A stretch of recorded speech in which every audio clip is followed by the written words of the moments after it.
Hello, so today I am in Celles in Belgium, the Ardennes, and I'm going to show you what we've got here. One of 3 Panther tanks still in existence in Belgium.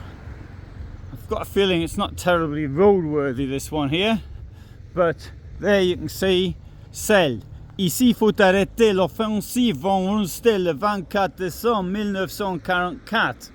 Here was stopped the von Rundstedt offensive, 24th December 1944. It's a bit unfortunate to call it the von Rundstedt offensive because he really didn't want all that much to do with it, but that's what it's called in French quite often, not always. We've got another word in French, I'll show you in a minute. They are Battle of the Bulge, Celles, le 24 décembre 1944, lors de la bataille des Ardennes, that's the other word, bataille des Ardennes. L'avance allemande fut définitivement stoppée grâce à l'assaut victorieux de la 2e Armored Division US and the 3rd Royal Tank Regiment UK. So, during the Battle of the Ardennes, the German advance was definitively stopped thanks to the victorious, it says here attack, I saw, but I don't think that was the 24th December 1944, never mind. 22nd, there you've got the units involved, and I'm going to read you here the story, because I've just done this in a separate video, but I'm going to read you what it actually says here. Le carrefour du tank, I'm going to read it in English, and tank crossroads, and it's got some pictures here, but we'll have a look at the pictures later. You can have a look at the tank. Yeah, I'll leave it up here so you can see what's going on around me. Yeah. There you can have a look at the back of the tank whilst I read this.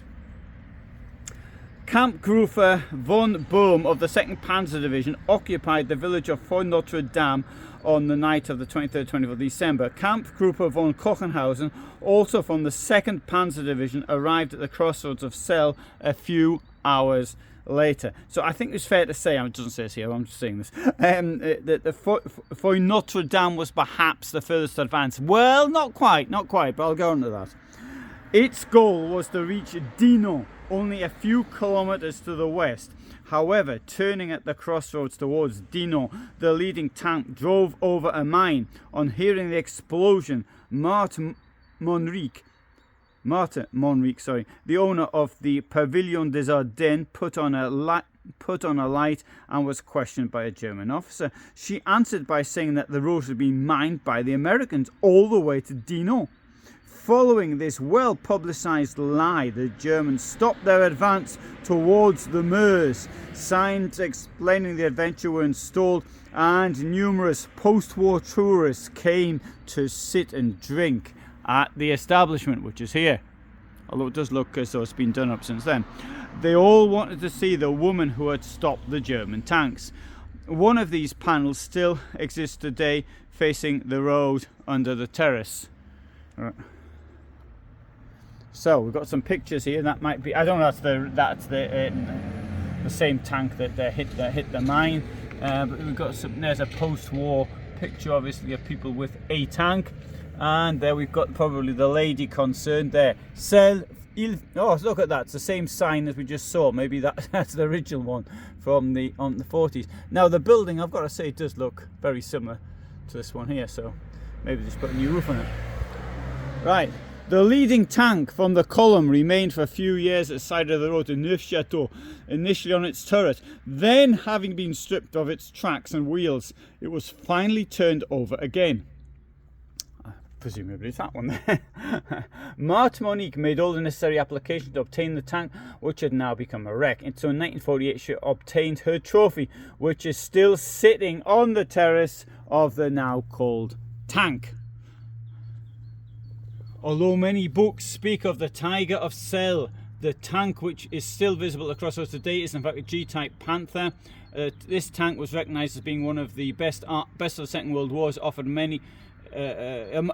offered a marvellous compromise between weight, firepower, mobility and armour. The first Panther left the factory in January 1943 and saw action for the first time during the Citadel Operation Battle of Kursk. During the years following During the following years, modifications were made and went from the D type to the A type and finally ending with the G type. Its 75mm shells pierced 170mm of armour at ranges of over a kilometre. 2 MG34 machine guns gave it good defences in close quarter combat. Its running weight was 44.8 tonnes. Fuel tanks contain 720 litres and allow 250 kilometres road travel, 100 kilometres across the country. Top speed 55 kilometres an hour. Including all the different models, in total there were 5,928 manufactured. In comparison, 9,000 Panther IV, 1,300 Tiger I, 480 Tiger II, or the King Tiger, and whilst in the meantime, of course, the Americans managed to do 49,900 Shermans and the Soviets 39,700 T-34s. Now, and there you go, this is the one from here. My understanding was actually that the I think it was the local mayor that gave Marthe this this tank, but it seems according to that she applied for it, and I suppose as this sign is here in her at her place, then maybe that's more truer than the one I read. But you see there, it looks very similar. Now I will add that the word in French for tank is not tank, it's char, and char d'assaut, and sorry, unless in Walloon it is tank, I don't know, maybe, because I've got 1 or 2 different words. And a parking privé à la clientèle lutong. Well, just as well didn't park there, isn't it? So this is, I've still got lots of other places I want to visit on my Battle of the Bulge tours, this being one. Now, let's have a look what else we've got around here. The countryside here is somewhat forested. It's very hilly, up and down all the time. So it'd be a bit tough on a bicycle, and they're quite steep.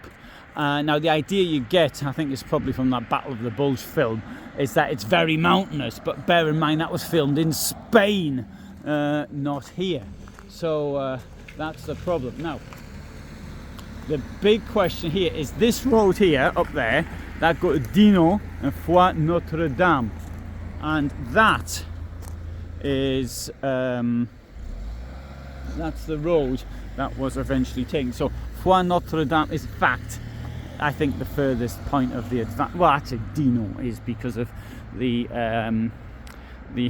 group of 3 people from the 150th SS Panzer, I can't remember what, of Otto Skorzeny, and they, 3 of them, in a jeep wearing American greatcoats, got to the River Meuse, that's Dinant, but they were still on this side, the east side, and they didn't stop at a British checkpoint, and then the guard there fired a flare into the air, and the person at the next checkpoint, whose name I've forgotten, Sergeant, I think his surname starts with a B, can't remember, I'll put it in the description if I remember, I'll probably forget, and he saw them coming at him, and the road had been mined.